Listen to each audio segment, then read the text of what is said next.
La guerre en Ukraine dure depuis plus de 2 ans et demi. Pendant cette période, des arsenaux entiers d'armes se sont affrontés sur le champ de bataille. Les reliques de l'ère soviétique s'accrochant à leur finalité ultime, la technologie occidentale de pointe conçue pour façonner l'avenir de la guerre, les innovations russes prétendues être inarrêtables, les créations domestiques ukrainiennes forgées dans les feux de la nécessité. Chaque arme, ancienne et nouvelle, raconte une histoire de survie, d'adaptation et de marche implacable vers un résultat incertain. Mais lesquelles de ces armes mènent-elles à la victoire, et lesquelles sont dépassées par l'évolution implacable de la guerre moderne? Rejoignez-nous, alors que nous plongeons dans les meilleures et les pires armes de la guerre ukrainienne. Avant la guerre en Ukraine, la Russie était considérée comme la 2e puissance militaire mondiale, juste derrière les États-Unis. Mais quelques mois de combat ont brisé cette perception. Les réalités rapides et brutales de la guerre moderne ont révélé les faiblesses russes et montré que l'armée autrefois redoutée n'était qu'un tigre de papier. Il n'est donc pas surprenant que seule une arme russe ait réussi à se retrouver du côté des vainqueurs. Les bombes planantes. D'après plusieurs experts, les bombes planantes ont permis à la Russie de gagner la bataille sanglante d'Avdiivka en détruisant presque entièrement les positions ukrainiennes, obligeant leurs troupes à se retirer. Alors, qu'est-ce que ces bombes planantes qui ont temporairement tourné la marée en faveur de la Russie? Les bombes planantes sont un hybride entre missiles et bombes traditionnelles. Leur coque blindée aérodynamique transporte une charge militaire et leur permet de naviguer efficacement dans le ciel, avec une portée effective nettement supérieure à celle d'une bombe lâchée suivant une trajectoire parabolique. Les bombes planantes modernes sont les armes aériennes les plus efficaces de la Russie contre l'Ukraine, ce qui en dit long. Ces dispositifs sont peu coûteux à produire, mais extrêmement destructeurs. Une seule bombe planante peut peser jusqu'à 3 tonnes, parcourir environ 64 km et libérer une force si dévastatrice qu'elle rase des bâtiments entiers ou détruit des bunkers renforcés. Les bombes planantes ne sont pas une nouveauté dans l'arsenal russe. La première bombe planante, officiellement nommée fougasse aérienne, à bord 500 M54, a été déployée en 1954. L'acronyme FAB, fougasse aérienne à bord, se traduit par une bombe d'aviation à haute explosivité, tandis que le nombre 500 indique son poids de 500 kg, ce qui équivaut à environ 1100 livres.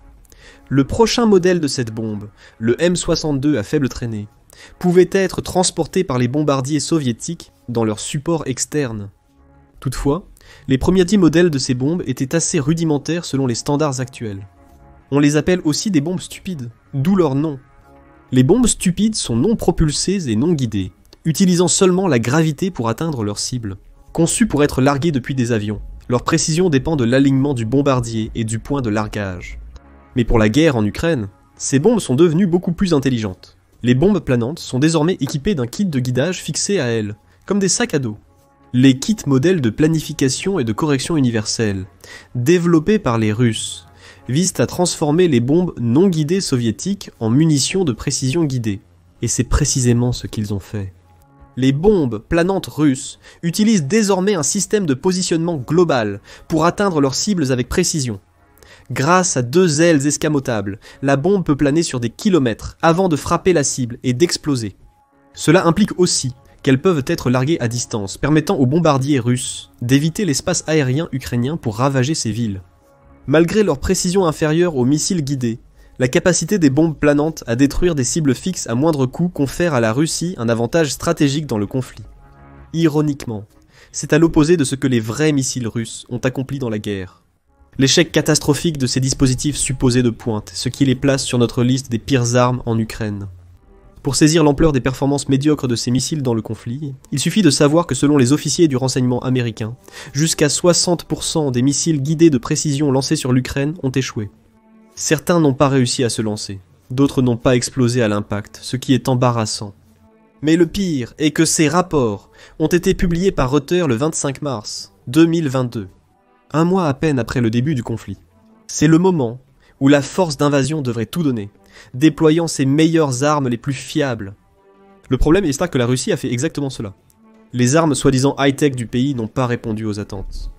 Le monde s'est vu promettre des missiles hypersoniques de haute précision, capables d'éliminer des cibles militaires telles que véhicules, dépôts d'armes, postes de commandement et infrastructures, avec une marge d'erreur de quelques mètres seulement, selon l'ex-vice-premier ministre russe Yuri Borisov.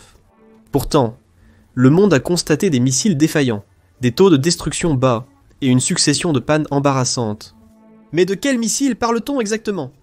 Après tout, Borisov a parlé de plusieurs modèles, y compris les missiles BAL, Bastion Iskander, Kaliber, Kh-101 et Kinzhal. En réalité, nous aurions pu mentionner n'importe lequel de ces modèles de haut profil utilisés en Ukraine, car chacun a connu ses propres problèmes. Parlons de l'échec mortifiant du 3M22 Zircon, le dernier missile de croisière hypersonique à statoréacteur russe, pouvant transporter une charge nucléaire. Le Zircon a été salué comme une merveille technologique, capable d'atteindre des vitesses entre Mach 8 et 9, et une portée de 930 miles. Pourtant, lorsque le missile devait prouver sa puissance dans le conflit, il a échoué à répondre aux attentes. Des rapports indiquent que le 7 février 2024, lors d'une attaque sur Kiev, un missile Zircon a été abattu par la défense aérienne ukrainienne. 2 autres de ces nouveaux missiles hypersoniques ont été tirés sur Kiev le 25 mars et ont également été interceptés avec succès par les Ukrainiens, tant pour son invincibilité tant vantée. La prochaine arme sur notre liste est celle qui a réussi à répondre aux attentes et a réellement été utilisée pour abattre des missiles russes. Nous parlons du système de missiles Patriot, l'une des armes clés permettant à l'Ukraine de gagner la guerre. Quand le système américain est arrivé en Ukraine en avril 2023, l'ex-ministre ukrainien de la Défense, Alexei Reznikov, a tweeté « Aujourd'hui, notre beau ciel ukrainien devient plus sûr. » C'est exactement ce que cette arme a réussi à faire.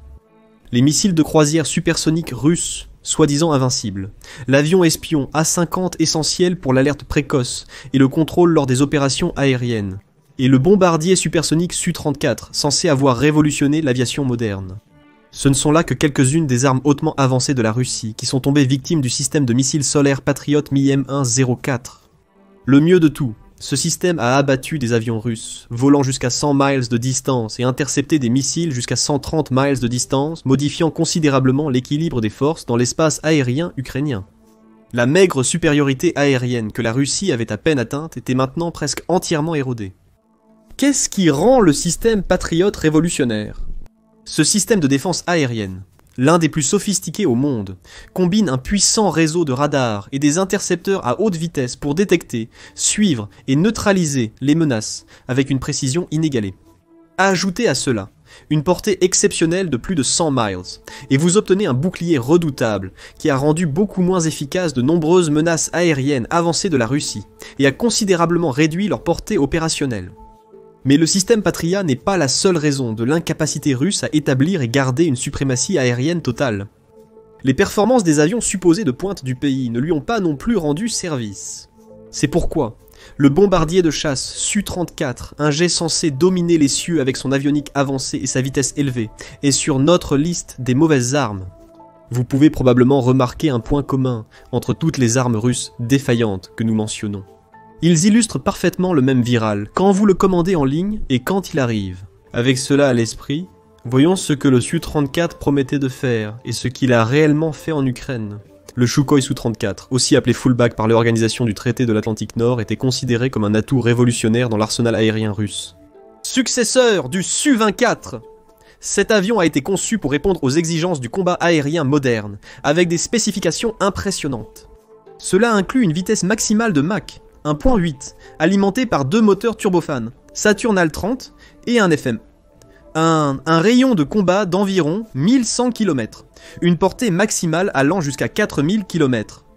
On dit également que cet atout de frappe à longue portée dispose d'un cockpit en verre de pointe avec des affichages multifonctions en couleur, un radar à réseau phasé multimode avancé capable de suivre le terrain, et des contre-mesures électroniques complètes.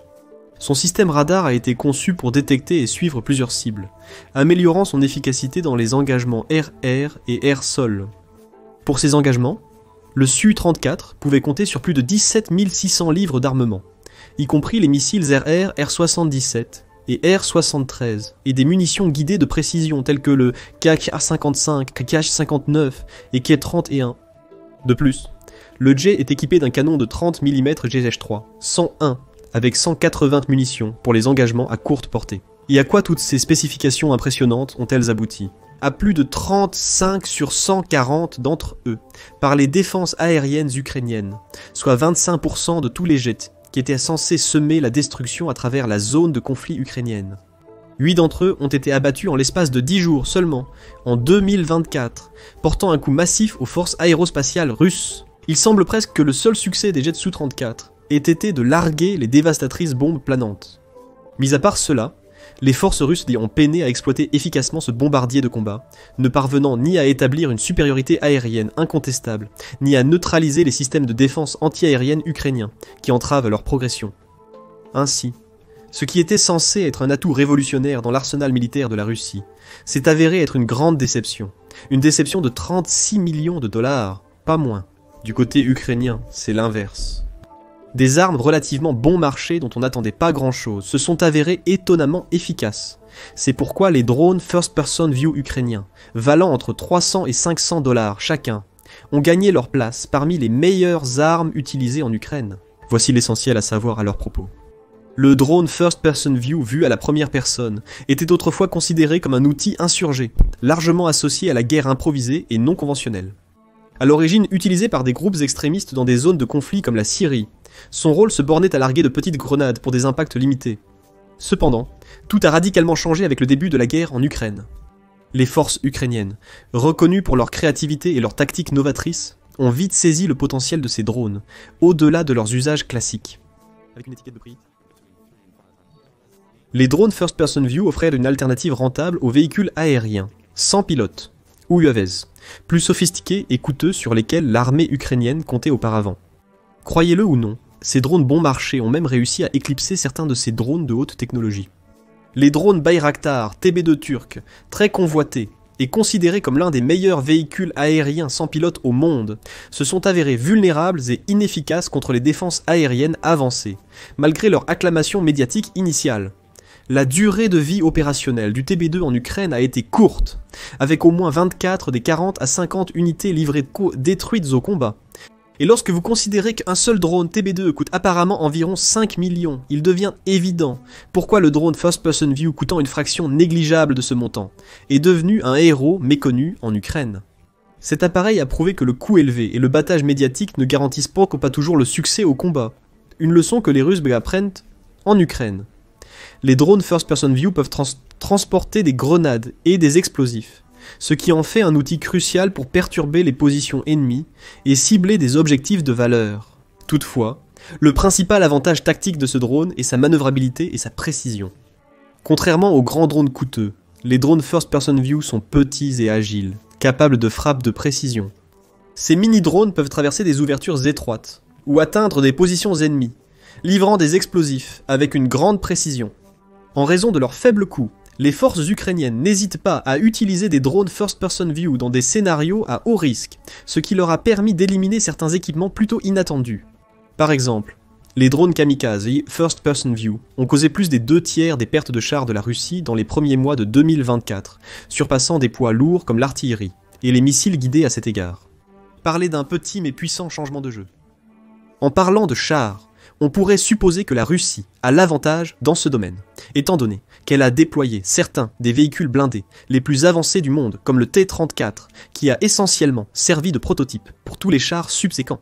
Même sans considérer la qualité, le nombre brut de chars que possède la Russie, 14 777 au début 2024, selon l'index de la puissance de feu mondial, semblerait assurer la domination sur le champ de bataille. Mais encore une fois, rien n'est garanti en temps de guerre. Et c'est pourquoi la Russie, précédemment leader incontesté en matière de chars, a perdu 8640 de ses véhicules depuis le début de l'invasion de l'Ukraine, selon le rapport du 10 septembre 2024 par l'état-major des forces armées de l'Ukraine. Parmi eux, il y a au moins 150 T-90 que le président russe Vladimir Poutine a présenté comme le summum de la technologie des chars russes et le meilleur char du monde entier. Mais comme l'a montré la guerre en Ukraine, ce n'est qu'une autre affirmation exagérée de la machine de propagande du Kremlin. En réalité, le supposé meilleur char du monde a connu un échec assez dramatique et public en Ukraine. Cela s'applique particulièrement au modèle T-90M, une version fortement améliorée du T-90. Cette variante est apparue pour la première fois en 2017, présentant un design de tourelle modernisé, un nouveau système de contrôle de tir avancé appelé Kalina, une nouvelle visée de tireur Irbiska et 4 caméras vidéo offrant une vue à 360 degrés de l'environnement et un canon amélioré 2 à 46,5. Cependant, toutes ces améliorations se sont avérées largement superficielles, une fois que le char a réellement été mis à l'épreuve en Ukraine. Alors que le canon principal de 125 mm, tirant des obus plus puissants et la section supérieure améliorée apportait des améliorations notables, le châssis et l'armure ont largement conservé le design des anciens chars T-72. De la taille vers le bas, le T-90M est presque identique aux autres modèles de l'époque de la guerre froide, inefficace contre les tactiques anti-chars modernes. Pire encore, même des menaces côte apparemment modestes, comme les canons Bushmaster de 25 mm montés sur les véhicules de combat d'infanterie Bradley, ont réussi à surpasser ce char supposément avancé. Et comme mentionné, même des attaques relativement légères de drones bon marché ont causé des dommages sérieux à l'armure et réactive explosive avancée du char. Pour être juste, les vulnérabilités du T-90 ne sont pas la seule raison pour laquelle ces chars ont été parmi les pires armes en Ukraine. Prenez aussi en compte que la plupart des équipages de chars d'élite russes ont été perdus au début de l'invasion. La Russie s'appuie donc sur des équipages quasi inexpérimentés, pour exécuter des manœuvres militaires complexes. Étant donné l'incapacité des équipages russes à manœuvrer non efficacement leurs chars, il n'est pas étonnant que des tactiques cruciales comme les opérations combinées soient laissées aussi hors de leur portée. Au lieu d'employer des tactiques qui maximisent le potentiel du char, comme le soutien mutuel entre plusieurs véhicules, les chars russes fonctionnent souvent individuellement ou en groupes non coordonnés, ce qui en fait des cibles faciles pour les Ukrainiens. Les équipages de chars russes n'ont pas l'expérience et la formation requise pour utiliser leurs chars efficacement lors d'opérations combinées. Mais encore une fois, ce n'est pas la faute des troupes pour ces échecs. Le vrai coupable est le système qui néglige la vie de ses soldats et favorise la quantité plutôt que la qualité. La plupart de ces équipages ont été envoyés au combat après seulement quelques jours, au lieu de prendre 2 ans pour maîtriser le combat dans un char moderne. Cette combinaison de conception vulnérable et d'insuffisance de compétences de l'équipage a fait du T-90M un lointain souvenir de la force irrésistible qu'il était censé être, une force qui peut maintenant être neutralisée par un taxi de champ de bataille glorifié, et la prochaine arme sur notre liste, le véhicule de combat d'infanterie Bradley. Pour ce que ce véhicule a fait pour l'Ukraine dans la guerre russo-ukrainienne, il mérite sans aucun doute le titre d'une des meilleures armes du conflit. L'armement est l'un des principaux atouts du Bradley. Et équipé d'un canon rotatif Bushmaster de 25 mm. L'arme principale du Bradley peut sembler moins impressionnante comparée au canon de 125 mm d'un T-90. Cependant, la cadence de tir élevée du Bushmaster et ses capacités de perforation d'armure le rendent efficace même contre les chars ennemis, surtout avec un soldat expérimenté aux commandes. C'est précisément ainsi que 2 Bradley ont réussi à déjouer et à neutraliser un char T-90M lors d'un affrontement dramatique juste au nord d'Avdiivka. Les 2 véhicules ont réussi cet exploit remarquable en ciblant les zones vulnérables du char, plutôt que sa coque fortement blindée. Grâce à la mobilité supérieure et au système de contrôle de tir du Bradley, le véhicule a pu éviter le feu et l'assaut continu sur ces zones sensibles, conduisant finalement le T-90M à perdre le contrôle. Le meilleur dans tout ça, le commandant ukrainien à l'origine de cette tactique l'a apprise d'un jeu vidéo de son propre aveu. C'est cette ingéniosité féroce dont nous avons déjà parlé. Après que les 2 Bradley ont réussi à neutraliser le T-90M, les Ukrainiens ont utilisé un drone de confiance pour l'achever, et s'assurer que le char était complètement détruit. Pour ceux qui connaissent l'histoire du véhicule de combat d'infanterie Bradley, un affrontement contre des chars de conception soviétique n'est pas surprenant. Le Bradley a combattu ces chars pendant la guerre du Golfe de 2, sortant tout aussi victorieux. Prenez l'opération Tempête du désert comme un exemple. Pendant cette opération, la Russie était le principal fournisseur d'armes de l'Irak, d'où l'utilisation de chars soviétiques par l'armée irakienne de Saddam Hussein. De l'autre côté, la coalition menée par les États-Unis alignait environ 1700 Bradley, qui prenaient part à leur premier engagement au combat, dans ce qui a été surnommé la dernière grande bataille de chars du XXe siècle, la bataille de 73 Hastings, des centaines de Bradley et environ 1000 chars Abrams, fabriqués aux États-Unis, ont affronté les unités de la garde nationale d'élite de Saddam dans leurs chars soviétiques T-72. Dans l'une des premières salves de la bataille seulement, 2 Bradley ont réussi à éliminer jusqu'à 5 T-72 en quelques minutes avec leurs lanceurs anti-chars. À la fin de la bataille, un seul Bradley a été perdu, tandis que plus de 160 chars irakiens et des dizaines de véhicules blindés ont été décimés par ces véhicules de combat et les chars Abrams. Au cours de toute l'opération Tempête du désert, seulement 20 Bradleys ont été perdus, dont jusqu'à 17 détruits par des tirs amis. 12 autres véhicules ont été endommagés, dont 9 détruits par des tirs ennemis. Ces chiffres en disent long sur l'efficacité du Bradley en combat blindé, peu importe l'époque ou l'opposition. On ne peut pas en dire autant des véhicules de combat d'infanterie de la Russie, qui ont historiquement eu du mal à égaler l'efficacité et la survie de leurs homologues occidentaux. La guerre en Ukraine ne fait pas exception. Ces véhicules de combat ne mèneront la Russie qu'à une perte monumentale.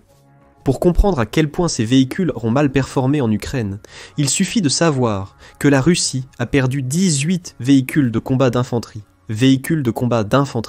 En une seule journée, en juillet 2023, principalement dans le sud de l'Ukraine. C'est quasiment autant de véhicules que la coalition américaine a perdu pendant l'opération Tempête du désert, qui a duré 43 jours.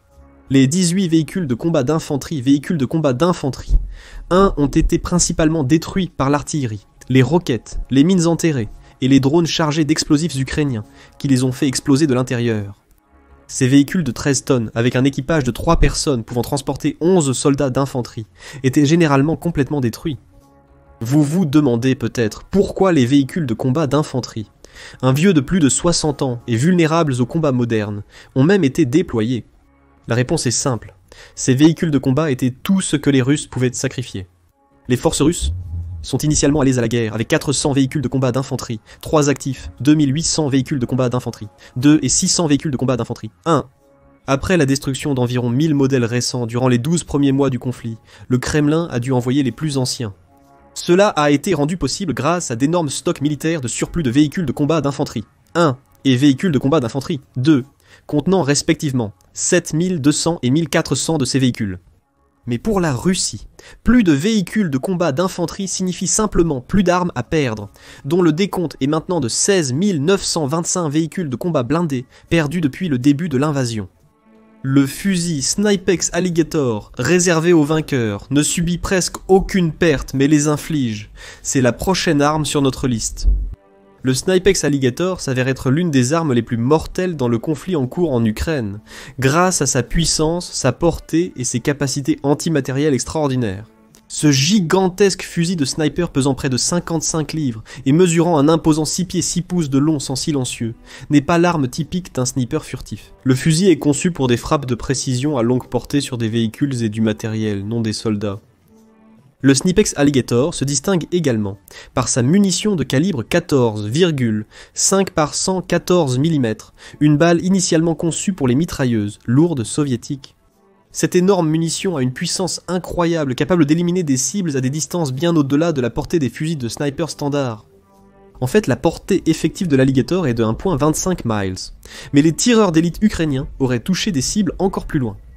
Dans un cas, un tireur d'élite a enregistré une élimination à 1,68 miles, le deuxième plus long tir mortel de l'histoire à l'époque. En raison de sa taille et de son poids immense, l'Alligator doit être opéré par une équipe de 2 personnes, un tireur d'élite et un observateur. Cela s'applique aussi aux tireurs d'élite classiques, mais ils n'ont pas en plus à transporter une arme lourde en restant discrets. Cela soulève des questions sur la praticité de l'Alligator. Mais souvenez-vous, le but principal du fusil n'est pas de cibler le personnel ennemi, nécessitant une discrétion supplémentaire. C'est de détruire absolument les installations radars blindées, les avions garés et même les hélicoptères en vol. Avec 30 000 joules d'énergie à la bouche du canon, l'Alligator rivalise avec les mitrailleuses de 50 calibres et est efficace contre de nombreuses cibles sur le champ de bataille, notamment les systèmes de capteurs et composants critiques des véhicules. L'Alligator peut également pénétrer facilement l'armure des transports de troupes Bronetransportior russes et des véhicules légèrement blindés, ce qui le rend inestimable sur le champ de bataille ukrainien. Cependant, le fait que l'Alligator ne soit pas principalement destiné à être utilisé sur les troupes ne signifie pas qu'il ne peut pas l'être. L'Alligator a été utilisé avec une efficacité mortelle par les tireurs d'élite ukrainiens, en particulier avec Ghost, le leader de l'unité Ghost de Bakhmut, dans ses scénarios également. Ce tireur d'élite mystérieux a participé à la mission secrète visant à rendre l'occupation des zones comme Bakhmut par les forces russes presque insupportable, avec des rapports indiquant que son unité seule était responsable de la mort de plus de 500 soldats russes d'ici octobre 2023, sans subir aucune perte de tireurs d'élite eux-mêmes. L'Alligator était l'une des armes utilisées par cette unité pour semer la terreur parmi les forces russes. Et voilà, une liste d'armes gagnant et perdant la guerre en Ukraine. Certains pourraient rejoindre l'opinion du général George Smith Patton Jr. et affirmer que si les guerres se mènent avec des armes, ce sont les hommes qui les remportent. Même en considérant le soldat comme l'arme suprême dans le combat moderne, la Russie aurait une autre arme encore pire. Pourquoi ? Parce que depuis le début de l'invasion, la Russie a perdu plus de 630 000 soldats. Bien que ce chiffre stupéfiant inclue à la fois les morts et les blessés, il souligne le coût humain massif de la guerre. Il démontre également à quel point les forces russes, Toredi, ont été mal préparées, mal équipées et mal gérées face à la résistance acharnée de l'Ukraine, qui est sans aucun doute l'une des armes menant l'Ukraine à la victoire. Mais qu'en pensez-vous ? Êtes-vous d'accord avec notre liste ? Ou y a-t-il une arme que vous aimeriez retirer ou ajouter ? Peut-être l'hélicoptère d'attaque K-52 Alligator pour la plus grande déception, ou le système de roquettes d'artillerie à haute mobilité pour l'arme la plus révolutionnaire. Partagez vos réflexions dans les commentaires ci-dessous. Vérifiez maintenant l'analyse de la puissance des chars occidentaux en Ukraine, ou cliquez sur cette autre vidéo.